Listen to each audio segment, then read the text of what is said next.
Bienvenidos al podcast de Enlaces de la Construcción, medios que construyen. Iniciamos.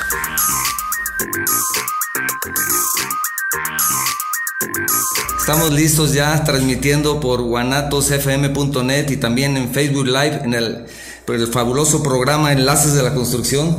Si no lo digo yo, entonces ¿quién lo dirá? Octavio Novoa, servidor de ustedes, y tengo el día de hoy un invitado de lujo, una persona que es especialista en su campo y que trae un tema que nos va a platicar el día de hoy, un tema que para todos los que estamos relacionados con la industria de la construcción, ingenieros, arquitectos y todas las personas relacionadas con esta gran industria, me parece que es muy importante. Es el licenciado William Gómez Hueso. ¿Qué tal, licenciado? ¿Qué tal? Buenos días, ¿cómo estamos? Muy bien, voy a hablar brevemente de la trayectoria del licenciado. Él es abogado especializado en Derecho Urbano y maestro en Administración Pública. Se ha desempeñado en diversos cargos dentro del sector público, entre los cuales destacan director general jurídico, director jurídico de Obras Públicas y director jurídico de Desarrollo Social y Humano, todos en el gobierno municipal de Zapopan, Jalisco. También ha sido encargado del despacho de la Dirección General de Obras Públicas y de la Dirección de Control del Ordenamiento Territorial en el mismo municipio. Actualmente el licenciado es socio director de la empresa Consultoría y Estrategia Metropolitana Sociedad Civil. Es una firma especializada en Derecho Urbano, Administración Pública y Ordenamiento del Territorio. ¿Es así? Así es. Licenciado, qué bueno que nos visitas, te agradezco mucho. El día de hoy traemos un tema muy interesante. Me parece que el tiempo que tenemos para desarrollarlo es poco, definitivamente es poco, pero interesante, que ha impactado ahora en el desarrollo de las ciudades. Cuéntanos al respecto. Así es. Bueno, efectivamente en los últimos años se han llevado a cabo una serie de cambios normativos que están impactando la manera en la que crecen y en la que se desarrollan nuestras ciudades. Creo yo, para bien, hay cambios muy positivos en el aspecto de que al final se está orientando la planeación y la manera de hacer ciudades hacia las personas. Se abre el campo. Antes la ciudad al final únicamente la planeaban los arquitectos, los urbanistas. Hoy en día la planeación de la ciudad es muy abierta y requiere un enfoque multidisciplinario, requiere verla desde una perspectiva enfocada a mejorar la calidad de vida de las personas. Entonces, en ese sentido, creo que la industria de la construcción juega un papel vital en esa transformación que tiene que surgir en nuestras ciudades. Sí, y hay una nueva ley, que es la Ley General de Asentamientos Humanos, Ordenamiento Territorial y Desarrollo Urbano. ¿Es así? Que sustituye una ley que tenía más de 40 años. Sí, la Ley General de Asentamientos Humanos anterior era de 1976. Cambia por fin la ley de manera coincidente, no nada más con cambios nacionales, sino con un cambio en el contexto internacional. Igual que la primera ley surge cuando ONU Habitat tiene la primera conferencia, el Habitat 1 en Toronto en 1976. Justamente nuestra nueva ley de 2016 viene una semana antes del arranque de la cumbre Habitat 3 en Quito, Ecuador. Entonces siempre México en materia internacional ha querido estar al día, y esa ley es justamente muy acorde con la nueva agenda urbana que presentó ONU Habitat justamente en esa cumbre de Quito. Entonces la ley representa uno de los cambios de un modelo que ya venía, que nació desde la entrada a la presidencia de la República de Enrique Peña Nieto. La reforma urbana primero se da con el Programa Nacional de Desarrollo Urbano. Los primeros cambios en la manera de contener el crecimiento de las ciudades fue el primer cambio que vimos, que impactó muchísimo, sobre todo en la industria de la construcción, al grado de que algunas de las empresas desarrolladoras de vivienda más fuertes del país entraron en concurso mercantil por los cambios que se originaron a través de esta serie de reformas. Hoy la ley es el último gran paso a nivel federal para poder ahora sí entrar a nivel estatal y a nivel municipal en esta transformación de la forma en la que entendemos las ciudades. Fíjate que me parece interesante lo que comentas. Hay veces en que escuchamos, los que no tenemos alguna especialidad, por ejemplo en desarrollo urbano, pero sí escuchamos, porque estamos en el medio, que hay una cumbre en Quito, Ecuador. y no sabemos cómo el país trabaja para en esa cumbre presentar avances, como en este caso de una nueva ley. Y de ahí ese tipo de acuerdos que se toman en cumbres, en eventos internacionales, impactan de manera directa al desarrollo de los países y empiezan poco a poco a permear hasta llegar, como bien dices, primero gobierno federal, después gobierno estatal, después gobierno municipal y finalmente llega a la sociedad en general. Entonces parece ser que no están ligados ese tipo de cumbres con las acciones que ya nosotros de manera común logramos percibir, ya sea para bien o para mal también, porque hay ocasiones en que no se toman las acciones correctas. Digamos, en el crecimiento municipal, y decías muy interesante que algunas empresas fuertes dedicadas a la obra de vivienda popular tenían, si tú me dirás si estoy equivocado o no, tenían grandes reservas de tierra para desarrollar sus nuevos fraccionamientos en lugares a 20 o 30 kilómetros o más de las ciudades como Guadalajara, Zapopan, mismo Tlajomulco, y que se quedan con ella porque ya no la podrán desarrollar. Y entonces ahora cambia la ley y dicen, ya no te vayas a esos lugares tan lejanos que no tienen servicios y que al gobierno le cuesta muchísimo llevar esos servicios a esos lugares. Y ahora dicen, vamos a redensificar la ciudad. Es correcto. ¿Es así todo ese proceso que llega hasta las personas al final? Sí, ese es parte del nuevo modelo y tiene que ver de entrada con que la calidad de vida de las personas se ve muy deteriorada cuando pasamos 3 o 4 o 5 horas de nuestra vida en el tráfico. Independientemente de que usemos transporte privado o transporte público, las distancias, además del alto costo en infraestructura que representa para los gobiernos, también influye directamente en la calidad de vida, porque de repente puede quien te pase el equivalente a más de media jornada de trabajo transportándose entre ir de su trabajo a su casa y de regreso. Entonces, ¿qué pasa? Hoy dicen, tenemos que cambiar ese modelo expansivo y tenemos que aprovechar la infraestructura que ya existe y que la gente esté donde están los servicios. ¿Para qué? Para que la calidad de vida va a ser mejor en la medida que yo tengo todo más a la mano, que en realidad no es algo nuevo, es lo que habíamos visto, es algo que por ejemplo ha hecho que barrios como Santa Tere hayan funcionado siempre bien, porque en Santa Tere siempre ha habido todo. O sea, los usos mixtos que hoy están tan de moda no son el hilo negro, ¿verdad? No es algo nuevo, es algo que existía en otra modalidad, pero al final es lo mismo. Ahí, ¿qué pasa? Converge una oferta de bienes, servicios y vivienda. Igual encontramos bodegas, encontramos industrias, encontramos fuentes de empleo, escuelas, comercios y vivienda. Entonces la gente puede hacer todo caminando, y eso es lo que hoy en día se tiene que privilegiar para poder mejorar la calidad de vida de las personas. Santa Tere, para las personas que nos escuchan en otras ciudades, en otros lugares del mundo, es un barrio tradicional de la ciudad de Guadalajara, en donde efectivamente hay una variedad impresionante de negocios. Creo que ahí encontramos todo, absolutamente, como lo dices, desde una trampa para ratones hasta un banco, una empresa que fabrica camisetas, lo que se te ocurra, restaurantes, etcétera. Todo lo tenemos en cuántas manzanas, en un perímetro de... Un bloque a lo mejor de 30 manzanas. 30 manzanas, una cosa y hay absolutamente todo. Quiere decir que en el punto en que te encuentres caminando, puedes encontrar cualquiera de los servicios. Así es. Y eso se puede decir que es el fundamento de esta nueva ley, el tratar de redensificar para tener todo cerca. Sí, esa es una de las partes. Otra, obviamente, y que tiene que ver de entrada con una preocupación legítima de quienes ya están en esa zona, decir, oye, me vas a saturar y al rato yo no tengo estacionamiento, yo no tengo todo. Entonces, parte de la clave y los compromisos son también una renovación de la infraestructura, que creo que es donde entra también la parte de obra pública. Es decir, esa transformación tiene varios ejes. Uno de los ejes es el que tiene que ver con una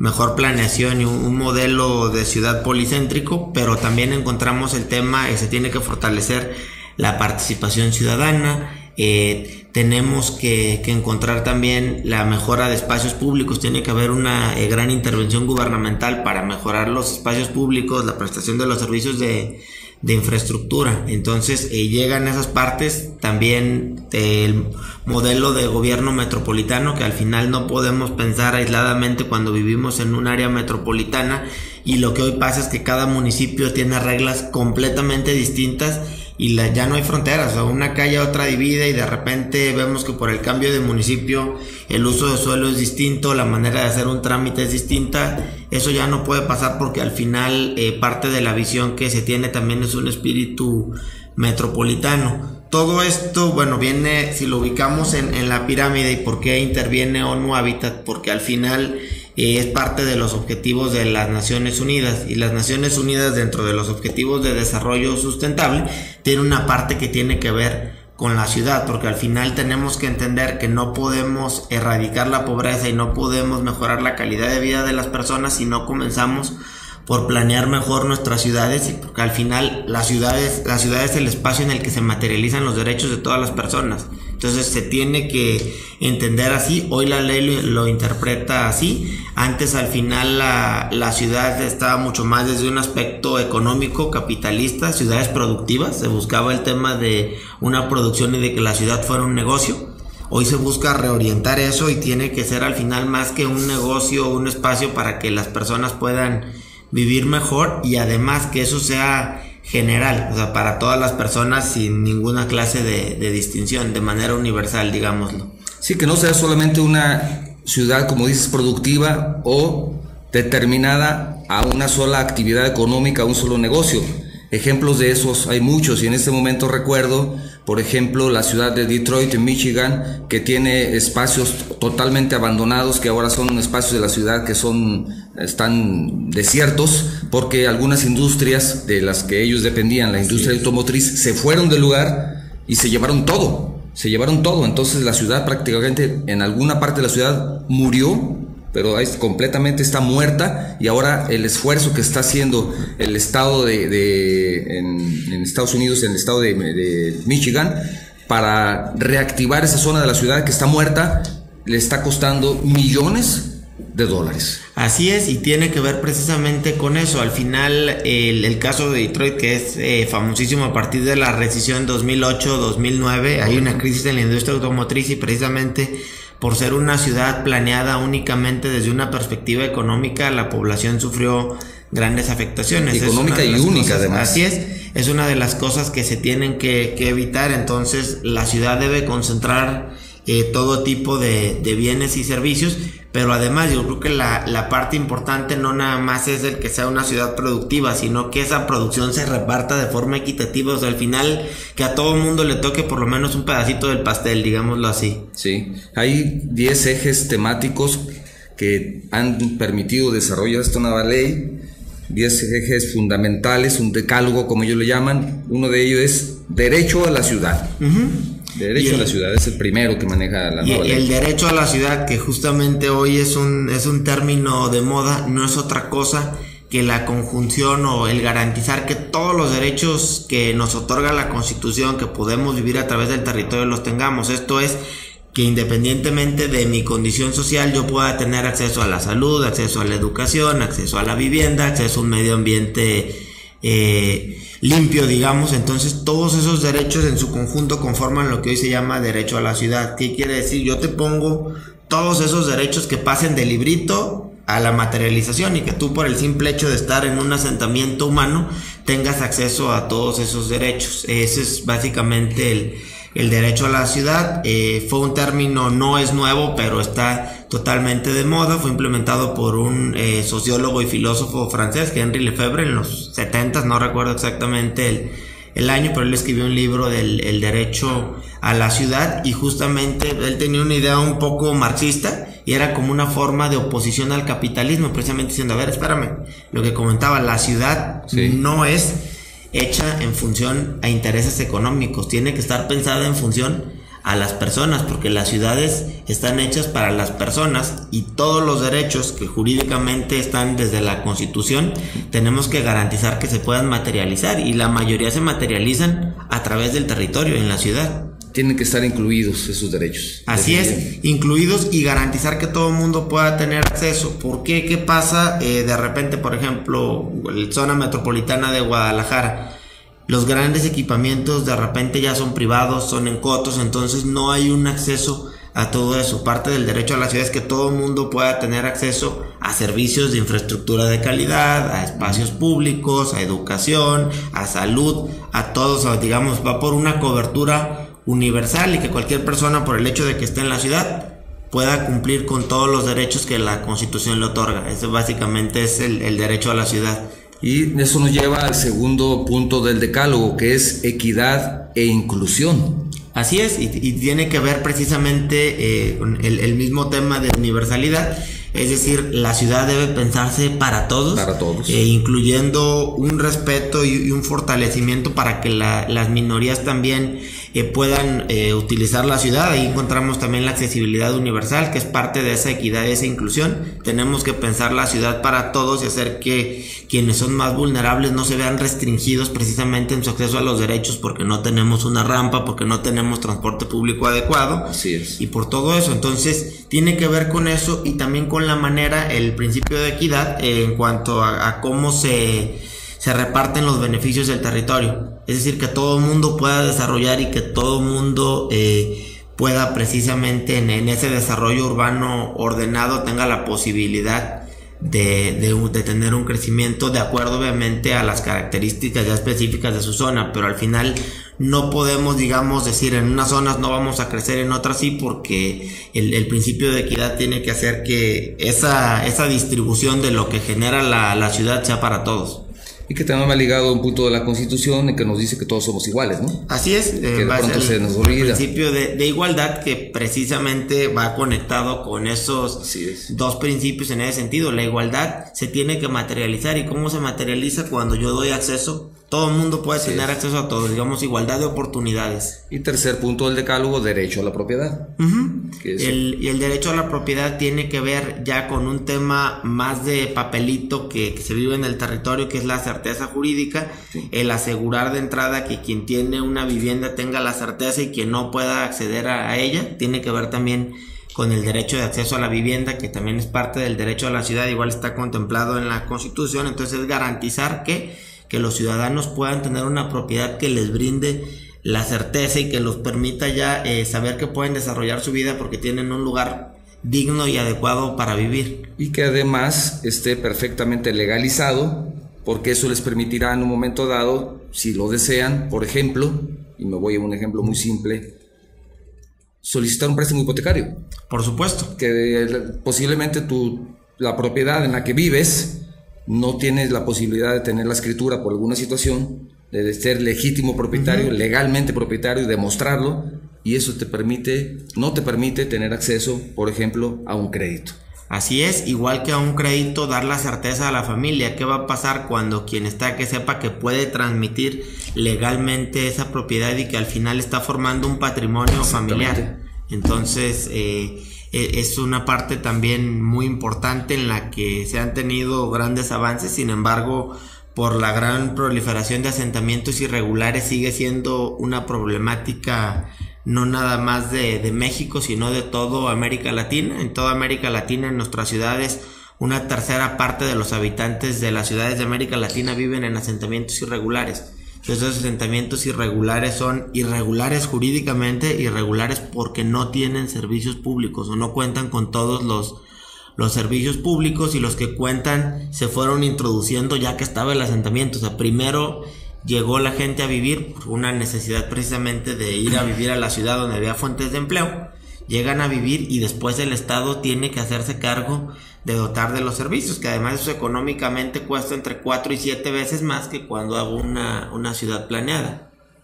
Hay ciudades como la ciudad de Aguascalientes en que han tenido una muy buena planeación y que poco a poco han ido desarrollando la ciudad con unos anillos periféricos que les han dado, que se construyeron hace varios años, pero que les han dado un gran desarrollo porque ha estado planeado desde antes. Así es, sí, son ciudades que al final en cierta forma pudieron medir su crecimiento. Hay otras ciudades donde se descontroló, como es el caso del área metropolitana, que de entrada comenzó con un solo municipio, era Guadalajara, después Zapopan, Tlaquepaque, Tonalá, y se fue incrementando precisamente porque creo que nadie esperaba ese crecimiento, y fue detonado precisamente por las fuentes de empleo. La población empieza a migrar de las zonas rurales a la ciudad porque ahí había empleo, había educación, había oportunidades. Y se quedaron ahora también esos fraccionamientos que le dicen fraccionamientos dormitorios, porque durante todo el día no hay nadie y solamente llegan a dormir, con algunos problemas también de otros derechos, seguridad. Sí, y de hecho ahí surge otra vez el tema por el que iniciamos, parte del estar lejos, porque la gente prefirió, aunque estuviera pagando y tenía un crédito hipotecario para pagar esa vivienda, le salía más barato vivir cerca y pagar una renta que estar hasta allá por el tiempo que perdían y la inseguridad en la que vivían, en lugares donde ni siquiera había acceso al transporte público. Entonces se terminan convirtiendo en un dormitorio precisamente porque no tienen cerca nada, solamente son clústeres de casas y casas y más casas, pero no había acceso a nada, estando lejos de la ciudad y lejos de donde está la oferta de bienes y servicios y el trabajo. Pues al final es un modelo que no funciona. Sí, sin servicios, y ese clúster de vivienda que encuentras posiblemente 400 viviendas en un clúster o más, y no tienes en dónde comprar una botella de agua si lo necesitas, y mucho menos una medicina. Entonces cambia el uso de algunas de las viviendas, en donde esa pequeña vivienda de pronto la convierten en una tienda en donde puedes ir a comprar lo que necesitas, por lo menos artículos de primera inmediatamente necesidad, como la comida, y el otro se convierte en un taller para reparar automóviles, y el siguiente se convierte en un pequeño negocio de comida, y entonces todo lo que estaba proyectado para que fuera vivienda se empieza a descomponer, porque la misma necesidad obliga a las personas a abrir ese tipo de negocios que las personas están demandando y ven una oportunidad, y cambia completamente. Sí, es correcto, y el problema no está ahí, sino el problema está en que obviamente surgen lo que para alguien representa una posibilidad de negocio, pero no hay espacios públicos, pero no hay un lugar donde la gente pueda desarrollarse, porque eso no es un negocio. Entonces se dan esos problemas, y la gente al final, relacionado a eso, a la calidad de vida, a la inseguridad, prefiere otra vez volver hacia la ciudad y cerca de su trabajo, y abandonan las casas. Y fue lo que pasó, fenómeno sobre todo en Santa Fe, en Tlajomulco, Santa Fe y Chulavista. Está abandonado. Es el más fuerte en el país. Tiene que ver con un crecimiento descontroladísimo que tuvo Tlajomulco. Fue durante algunos años el municipio que más creció en el país, de una manera completamente descontrolada, que al final obedecía nada más a una expectativa económica de quien estaba haciendo las viviendas. Para ellos era cuestión de construir y vender, y nace también de una liberación a partir de el periodo del presidente Vicente Fox de los créditos hipotecarios. Recordemos que antes Infonavit era por concurso, llega Vicente Fox y nos va a haber crédito para todos. El tema es que con eso no cumplíamos con el principio constitucional de vivienda digna y decorosa, porque no es ni digna, ni decorosa, ni cercana, ni tiene todo eso. Entonces al final buscábamos cumplir cuantitativamente, pero no cualitativamente. Hay crédito para todos, pero no son viviendas donde la gente se pueda desarrollar como debe desarrollarse. Y empieza a generar problemas sociales. Así es. Problemas sociales fuertes, precisamente porque no tienen un lugar digno para vivir. Sí, la descomposición del tejido social, porque al final una familia de 4 o 5 personas en una casa de 40 metros cuadrados es un hacinamiento, sin tener un espacio público a donde ir, sin tener una posibilidad de desarrollarse. Por supuesto que ahí comienza una gran descomposición social, y tiene que ver con esas malas políticas públicas por un lado, y por otro obviamente de que hubo quien, insisto, nada más lo vio desde una perspectiva de hacer negocio. Yo llego, hago las casas, las vendo y me voy, sin pensar en después cómo va a vivir esa gente. O sea, pensando que al final hacer vivienda no es solamente un negocio, hacer vivienda tiene un componente social, y es darle a la gente una oportunidad de vivir mejor. Con esa idea la gente compra una vivienda y quiere su casa propia para estar tranquilo y para vivir mejor. Y tuvo el ayuntamiento de Tlajomulco, en este caso, obligadamente a detener ese tipo de obras y poner una limitación en donde las viviendas no pueden ser menores a 90 metros cuadrados. Así es. En esta administración tuvieron que tomar esa decisión, que fue una decisión, me parece que valiente. Sí, o sea, es una decisión drástica que obedece a una medida que además, digo, no fue Tlajomulco, fue un fenómeno que se replicó en varias partes del país. Tenía que ver también con que esa era la política nacional al final. Había créditos por colocar, había dinero de Infonavit que hacer, pues yo hago y le vendo casas, ¿no? Por supuesto. Entonces hoy que dicen como un mínimo de 90 metros cuadrados garantiza una vivienda por lo menos con un pequeño patio, con un poquito más de espacio para que la gente pueda desarrollarse. El único problema que eso tiene se vuelve de otra naturaleza. Ya no hay acceso, la gente es menos la que puede comprar una vivienda con un terreno mínimo de 90 metros porque es más costosa y volvemos al problema de la inclusión y de que sea para todos, o sea, esa igualdad. Ya hay quien está comprando en otros municipios, incluso fuera del área metropolitana, porque es donde le alcanza el crédito. Sí. Y al final los estamos obligando a eso. Es complejo, un tema bastante complejo. Interesante. Vamos a dar algún mensaje de Benny Varela, saludos de Nuevo Laredo, muchas gracias Benny, un espacio ameno que nos hace prepararnos más en nuestras empresas, gracias por escucharnos. También tenemos que dar un caluroso saludo al ingeniero Enrique García Saldaña, que ha estado pendiente de este programa, y a todos sus alumnos de la Universidad de Ecatepec. Gracias ingeniero, gracias a todos ustedes por escucharnos. 333-967-3305 si usted quiere enviarnos algún mensaje. Gerardo Padilla, saludos desde la Colonia Centro, un gusto estarlos siguiendo, escuchando. Gracias Gerardo. Alberto Martínez nos escucha también, y saludos al licenciado invitado Valentina Ruiz, saludos, escucho su programa Zapopan, felicitación por este programa de la construcción, genial espacio informativo y qué bien que estén hablando de la construcción. Si ustedes desean que tomemos algún tema en particular, nos lo quieren sugerir, muchas gracias. Diego García, saludos a Enlaces de la Construcción, presentes en su valioso programa, ya que en ocasiones desconocemos temas de ese tipo, no sabemos de pronto cómo ese tipo de, como dice Diego, acuerdos que se toman a nivel internacional, pues nos llegan a nosotros, que eso llega incluso hasta el por qué la ciudad de pronto decide poner rampas para discapacitados en cada una de las esquinas. Por supuesto. Parece que no cumplir con los compromisos internacionales. Enrique Castro, saludos desde Tlajomulco. ¿Qué es el derecho a la propiedad? Ya hablamos al respecto. Julio Contreras, saludos al programa Enlaces de la Construcción, me gusta mucho su programa, los temas que están tocando. Estoy estudiando para arquitecto y la verdad su programa es de mucha enseñanza. Es también para todos los jóvenes que están estudiando alguna carrera relacionada con la construcción. Participación democrática y transparencia, otro del decálogo de esta nueva ley.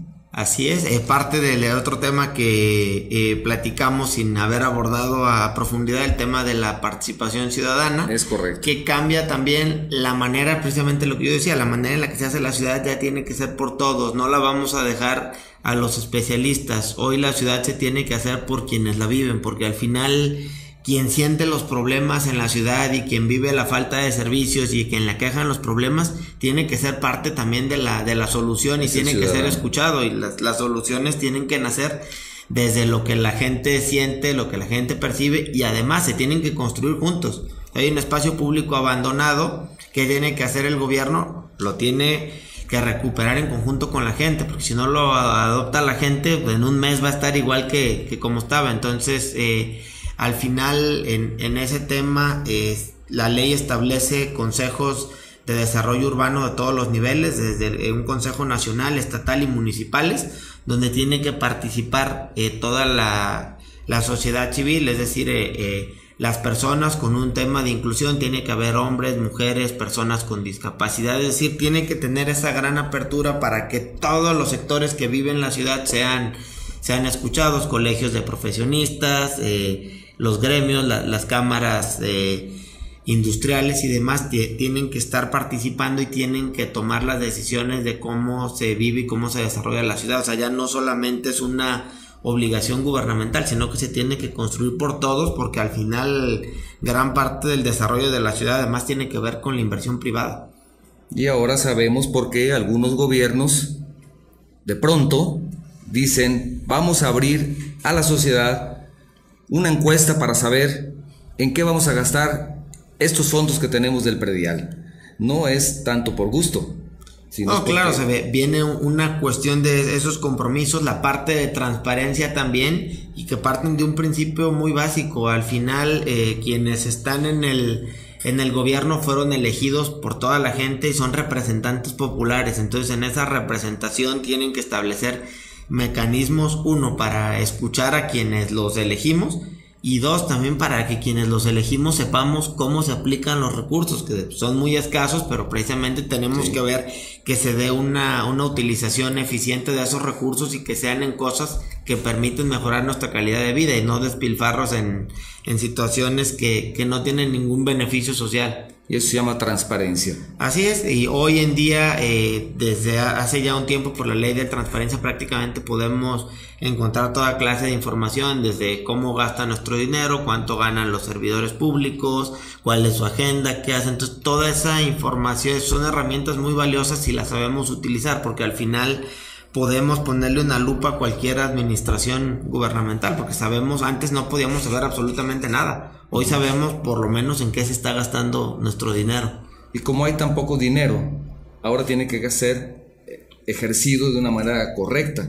Y ahí hablamos de productividad y eficiencia. Así es. Tiene que gastarse exactamente en lo que se debe de gastar, porque si no, pues seguimos teniendo problemas de salud. Así es, y hay mayores deterioros, porque si el dinero no se aplica en lo que se tiene que aplicar, la deficiencia en los servicios públicos se va a incrementar y los problemas van a seguir existiendo. Entonces los gobiernos tienen que ser muy racionales en el gasto público, tanto en cuanto al cuidado de ese gasto como los rubros en los que ese dinero al final se va a gastar.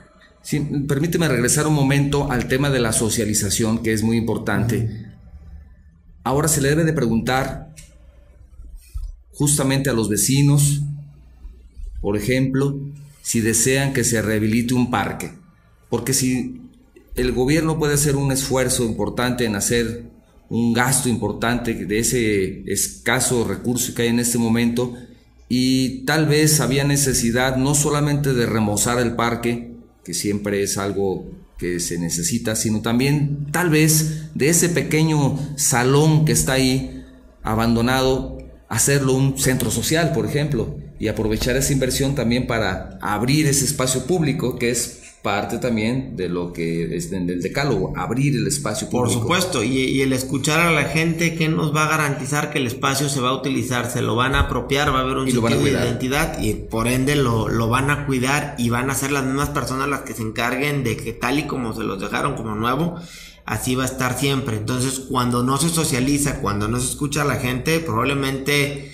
dice, no, es que era una cancha de fútbol, y de repente la gente no quiere una cancha de fútbol porque tenemos otra cancha a ciertas cuadras, o es una zona donde ya hay más adultos mayores, una serie de cosas que si no escuchamos precisamente a la gente y no la tomamos en cuenta, les va a resultar en un gasto innecesario que no van a aprovechar. Entonces es muy importante que siempre, y también lo exige la ley, se escuche a las personas antes de tomar las decisiones públicas que los van a afectar. Y que tal vez con el mismo recurso puede ser algo mejor. Sí, por supuesto, algo más adecuado a lo que quiere la gente. ¿Y cómo lo sabes? Facilísimo, pregúntale. Al que lo vas a beneficiar, pregúntale qué quiere, qué es lo que necesita. Hay un tema interesante que ese también es para un programa completo. Parte del decálogo habla de seguridad urbana y riesgos, pero hay una palabra que muchos de nosotros nos llama la atención, que es resiliencia. Así es. Esa famosa resiliencia. Otro término de moda. Que también se ha abierto. La resiliencia fuerte, que tiene que ver la resiliencia con... incluso hay ciudades resilientes, ¿verdad? Así es, sí, tiene que ver, es un término físico adaptado ya hoy al concepto de ciudad, pero que tiene que ver con la capacidad de una ciudad de resistir cualquier embate, cualquier factor externo, y de poderse normalizar. Esto es, una ciudad resiliente es una ciudad en la que después de un fenómeno natural fuerte, después de alguna situación cruda, ¿cómo está la ciudad preparada para cualquier contingencia externa? Y la ciudad se vuelve a reconstruir y vuelve a seguir, o sea, sigue funcionando sin afectarse. Entonces esa capacidad de las ciudades obviamente no podemos evitar los fenómenos naturales, por ejemplo, pero sí podemos estar preparados y tener toda la capacidad de actuar en consecuencia de ellos. Entonces es una ciudad resiliente. Las ciudades que están preparadas para cualquier clase de contingencia, llámese natural, económico, cualquier imprevisto externo, es un factor externo a la ciudad, que llega y no te detiene. ¿Qué sucedió? Digo, lo vimos en nuestras ciudades en los sismos de septiembre del año pasado. Algunas ciudades obviamente no tenían esa capacidad de volverse a levantar, no había los suficientes cuerpos de emergencia ni la reacción que tiene que ver. Entonces, aparte de la seguridad urbana, tiene que ver mucho con eso. Obviamente eso comienza frenando los asentamientos irregulares, sobre todo en zonas de riesgo. ¿Por qué? Porque esas zonas de riesgo son completamente vulnerables y no a un fenómeno fuerte, a una lluvia. Entonces eso se tiene que evitar. Las ciudades tienen que ser capaces desde todas las perspectivas de ahora sí que aguantar los golpes y poder levantarse, sí. Tal cual, eso es lo que tienen que... Eso es la resiliencia. Es la resiliencia. Sí, que así es. Aguantes el golpe y te levantes. Es correcto. Y por supuesto, algo que va de la mano, y también hemos platicado aquí, que es la sustentabilidad ambiental. Otro tema también de moda, pero ya no tan de moda, sino casi obligado, porque las ciudades sí, ya obligado ya no pueden hoy continuar. Dicen también tenemos que pensar no nada más en esta generación, sino en las próximas. Entonces la manera en la que la ciudad se tiene que desarrollar, además de todo ese modelo de planeación, tiene que ver con que busquemos formas de emisión no contaminantes, muchos temas de energías alternativas y todo el tema, o sea, de no acabar con nuestros recursos naturales, ir por la parte de energías renovables, sobre todo, y la otra, ya no deteriorar el medio ambiente, no acabar con nuestros manglares, no acabar con nuestras selvas, o sea, tener un gran cuidado, porque al final nuestra calidad de vida, planeta no hay otro, no vamos a poder comprar otro planeta si se nos acaba. Así entonces, no lo venden en ningún precio. Eso antes se construía siempre pensando en el hoy. En el hoy no pasa nada, yo no me voy a ver afectado, pero se van a ver afectados los demás. Ya lo vemos a nivel mundial con el calentamiento global, que antes parecía de un mito y que Donald Trump cree que es un mito, pero es una realidad y lo vivimos en todo el mundo. Es un gran tema que sí merecería el tiempo, creo que es de un programa completo hablar sobre sustentabilidad. El tema de la sustentabilidad, no de Donald Trump, de él no vamos a hablar. De él no vamos a hablar. Y un último tema que es, ya lo tomamos, pero movilidad. La movilidad, que también lo hemos visto reflejado en, por ejemplo, las vías para ciclistas. Así es, sí, la movilidad, ¿con qué tiene que ver? Más opciones de transporte, y también esas opciones van a ser funcionales cuando yo esté más cerca. No voy a poder recorrer al día 40 kilómetros en bici, pero sí 5 o sí 10. Tal vez los domingos como ejercicio lo puedes hacer. La movilidad tiene que tener varias alternativas. Al final hay una pirámide, tenemos que pasar y dejar el auto en el último término. Somos una ciudad de coches. Y el transporte urbano también tiene que estar disponible. El transporte público obviamente es malo y es deficiente, y por eso la gente no lo usa. Entonces tiene que ver con ¿qué? Con un tema de movilidad multimodal, es decir, que yo tenga todas las opciones y que pueda hacer cosas caminando, que pueda hacer cosas en bici, que pueda hacer cosas en transporte público, y cuando no es ninguna de esas, entonces sí saco el coche y me transporto o también usar el automóvil, tal vez la primera parte de tu recorrido para tomar el transporte público.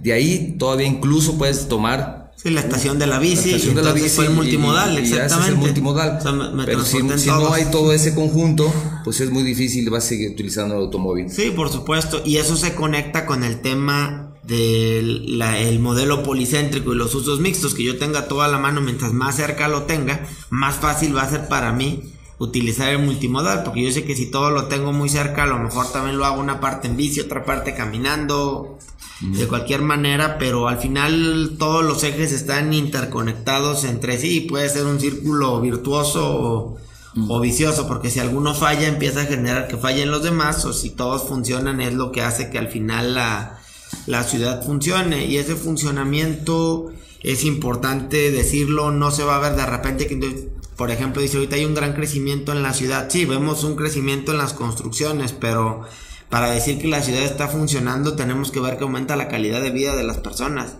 no que están aumentando únicamente las construcciones. Es un tema que quise dejar para la parte final del programa, como especialista en derecho urbano que eres, y que me gustaría mucho escuchar tu opinión. Nada más vamos a escuchar un par de mensajes. Norland Norland Rosendo, saludos, Enlace de la Construcción. Saludos desde Villa Clara y felicita al licenciado William. Gracias, Norland. Gracias. Jorge Alberto Rodríguez, saludos desde San José, California. Aquí estamos siguiéndolos en Enlaces de la Construcción. Muchas gracias, José Alberto. En la ciudad de Guadalajara particularmente hemos tenido un incremento fuertísimo de la construcción vertical. Horizontal no se puede porque ya no tenemos espacio. Exacto. Sin embargo, hablo de la ciudad de Guadalajara como zona metropolitana. Se están construyendo en este momento más de 80 edificios de 15 niveles para arriba, no sé, 15, 20, 25, 30 niveles en construcción actualmente.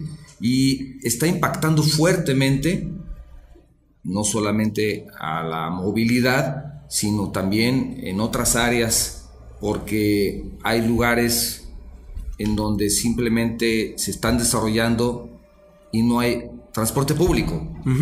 O como bien decías, tienes que ir al banco y tienes que salirte de ese lugar para irte al centro en donde hay el banco que buscas. ¿Qué opinas en el sentido de cómo se está desarrollando esta zona metropolitana, o cómo está impactando a esta zona metropolitana la construcción de esos núcleos de grandes edificios que estamos viendo en estos últimos años? Por supuesto que hay un impacto fuerte y que la gente lo considera en detrimento de entrada en la prestación de los servicios, pero creo que ya no tiene que ver, bueno, desde el punto de vista jurídico, y yo como abogado, al final los elementos normativos para que se pueda dar existen, pero además otra cosa que muy poca gente sabe, esos grandes desarrollos están pagando una contribución especial que tiene que ir destinada a infraestructura, y ellos pagan, además de los costos ordinarios de una licencia, están pagando millones y millones de pesos que van a un fideicomiso público para mejorar la infraestructura, para el desarrollo de la ciudad. Entonces es parte también del nuevo modelo que exige que el crecimiento sea así. ¿Por qué? Porque no puedo pensar nada más en hacer un edificio si no mejoro los servicios. ¿Qué pasa? En la práctica ya se da, los desarrolladores están pagando, que hay que vigilar y hay que ver cómo están los gobiernos municipales aplicando eso, porque de entrada Zapopan en los últimos años cada año recibe 200 o 300 o 400 millones de pesos por ese concepto, por ese impuesto nada más que tiene que ir, en Zapopan se llama CUSMAX, tiene que ir destinado a la mejora de espacios públicos y a rehabilitación y mejoramiento de infraestructura. En Guadalajara se llama ICUS. Al final Guadalajara lo acaba de implementar con sus planes parciales, pero viene una recepción muy muy fuerte de dinero. Entonces creo yo que si hay una aplicación correcta de ese recurso, la calidad de vida sí puede mejorar, porque al final va a haber dinero que no tiene que salir de nuestra bolsa, que no tiene que salir de nuestros impuestos, sino de quienes van a hacer un negocio, son quienes lo están pagando, pero que ese dinero se utilice adecuadamente. Para dar un ejemplo de la dimensión de lo que eso representa, digamos, por cada metro extra que un desarrollador desea construir en Guadalajara, de acuerdo a lo que le permite el plan parcial, tampoco es lo que él quiera, pero de acuerdo a lo que le permite el plan, por cada metro extra tiene que pagar 700 pesos. Entonces esos 700 pesos se convierten en millones y más millones en lo que pagan, y eso se tiene que ir a renovar la infraestructura. En el caso de Zapopan son poco menos de 1,100 pesos lo que se tiene que pagar por metro. Entonces eso hace que de repente... Por metro adicional. Entonces eso hace que de repente una sola torre, doy un ejemplo de los más fuertes, Landmark, que se está construyendo afuera de Andares, debió haber pagado alrededor de entre 50 y 70 millones de pesos de ese impuesto, únicamente un desarrollo. Entonces con esos 50 o 70 millones de pesos, ¿qué obras se hicieron? ¿Dónde está el dinero que ellos pagaron? Que además desde la ley está etiquetado, o sea, no puede irse al gasto corriente, no puede hacerse discrecionalmente, tiene que ir a mejorar infraestructura. Entonces, ¿en dónde se gastó ese dinero? Por ejemplo, si hablamos de un solo desarrollo, si lo vemos en grandes cantidades, obviamente hay dinero para hacer obra pública que viene de una nueva fuente de financiamiento a los municipios, que al final lo están pagando quienes construyen. De repente no se sabe mucho, pero creo que como ciudadanos tenemos que exigir que ese dinero sea bien aplicado.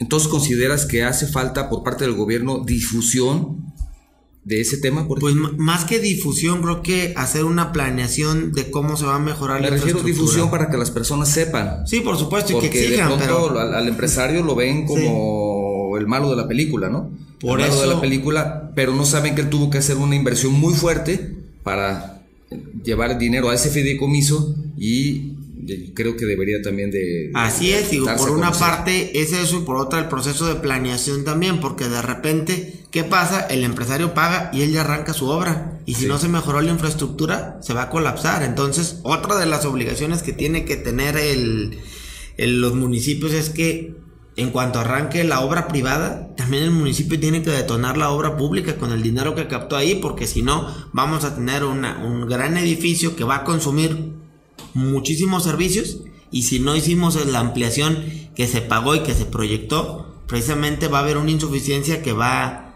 a afectar a todos. Entonces, ¿se está haciendo?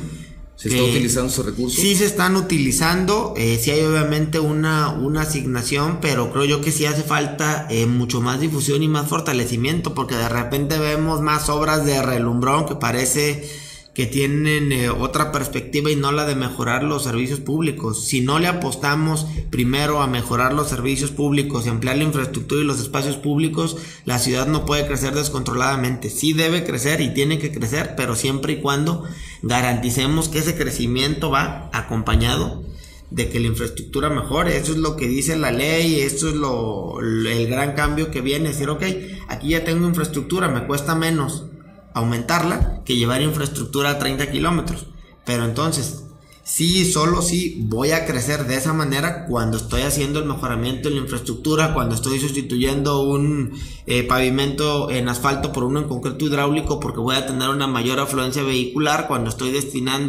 garantizando que tenga los espacios públicos que la nueva población va a requerir, porque donde vivía una familia de 4 personas, ahora va a haber 20 departamentos y van a vivir 80 personas.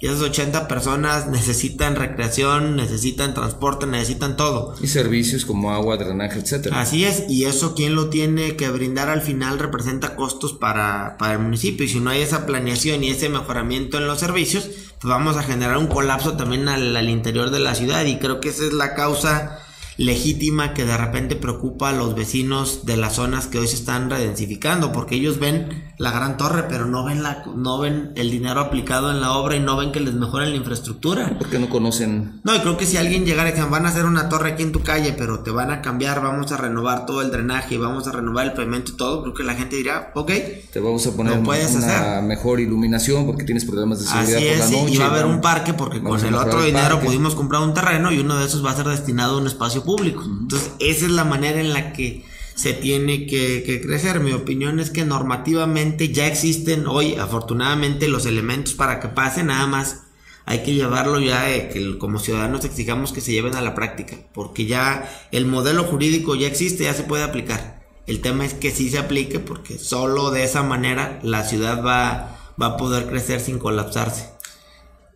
Y otro tema, los grandes fraccionamientos cerrados, cotos o clústeres, ¿se podrán seguir haciendo o van en contra de nuestra nueva ley, en donde la inclusión, por ejemplo, tenemos una gran avenida que concluye, que termina en ese fraccionamiento y que no nos permite pasar al otro lado del fraccionamiento porque es un fraccionamiento cerrado, una vialidad que debió haber sido o debe ser o es, y no lo sabemos, pública? Así ¿Se podrán seguir haciendo ese tipo de desarrollos? Hay un problema en dos vertientes. Esos desarrollos al final que pueden ser muy cuestionados desde el punto de vista de ciudad, también tienen, creo yo, una cosa, o nacen, ¿por qué? Porque al final la gente quería garantizar su seguridad y la única manera de garantizarla fue a través de ello. Hoy se tiene que evitar eso, por supuesto que el nuevo modelo lo tiene que evitar, pero yo no creo que podamos ser tampoco tan drásticos. No vamos a frenar eso de tajo, pero sí vamos a exigir,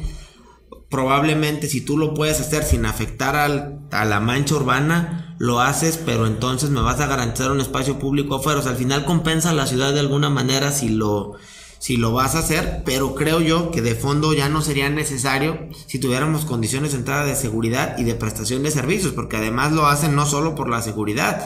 En un fraccionamiento cerrado, como pagas, no tienes problema ni en la prestación de los servicios ni en la seguridad, porque le estás pagando, además de tus impuestos, vuelves a pagar al privado, pero sabes se supone que no deberías de preocuparte. Hay fraccionamientos en que simplemente los han dejado y ahora le dejan la responsabilidad al ayuntamiento. Sí, y se vuelven un dolor de cabeza porque precisamente en Tonalá tenemos ejemplos de ese tipo. No tiene dinero, les dijeron que iba a ser cerrado, se vuelve una cuestión de que nadie se quiere hacer cargo porque jurídicamente no son espacios públicos, no le pertenecen al municipio, y si no son públicos el municipio no puede invertir en ellos y los vecinos tampoco pueden porque además nunca les dijeron y les vendieron lo bonito de las dos cosas. Dijeron, vas a tener cerrado, sí, pero no les dijeron que para tener cerrado ellos tenían que pagar todo. Entonces va ese problema y luego quieren que permanezca cerrado por la seguridad, pero quieren que el municipio les dé los servicios. Entonces creo que también ahí es una falta de ética de las empresas que venden cuando no les dicen, oye, sí va a ser cerrado, pero para que sea cerrado estás comprando en un régimen en condominio y ese régimen tiene ¿qué implicaciones? Las implicaciones de que tus servicios los vas a tener que pagar tú. Entonces viene desde ahí el problema. Creo que se tiene que regular porque al final termina en que no hay prestación de servicios, se genera más inseguridad y se genera un deterioro en la calidad de vida. Y hablando de servicios, licenciado, para concluir esta plática, ¿qué tipo de servicios ofrecen en tu empresa? Nosotros precisamente ofrecemos servicios de consultoría en materia de desarrollo urbano y ordenamiento del territorio. Trabajamos tanto con el sector público como con el sector privado. Hemos buscado que nuestros clientes entiendan este nuevo modelo y que la manera de crecer sea responsable.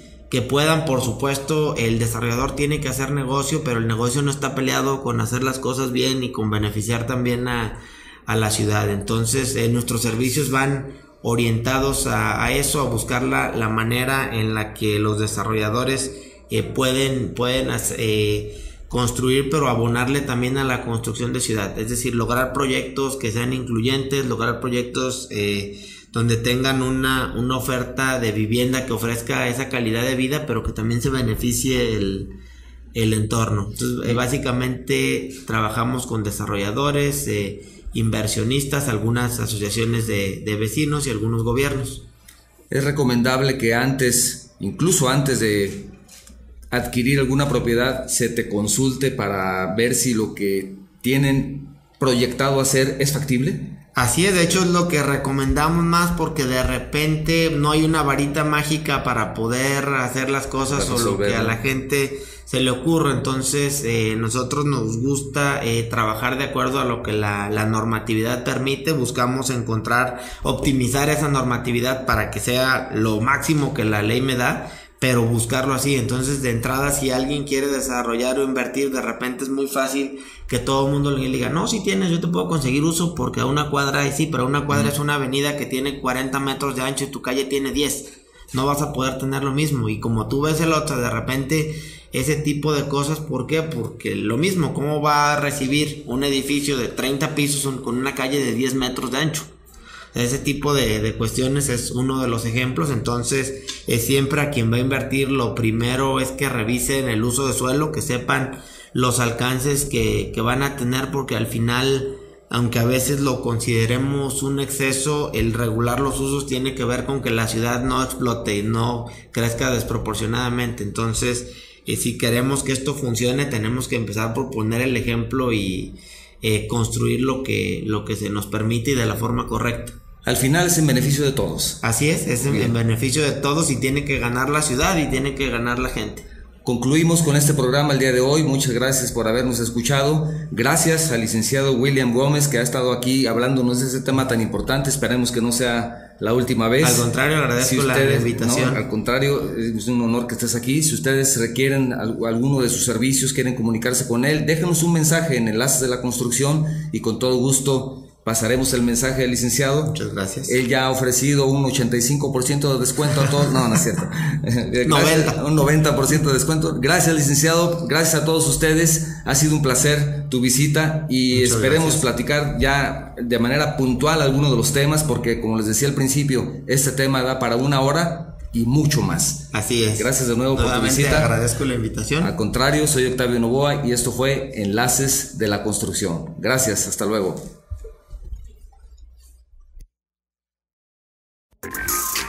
Gracias por escucharnos una vez más. No te pierdas nuestro siguiente podcast. Síguenos en nuestras redes sociales y nuestro sitio web, Enlaces de la Construcción.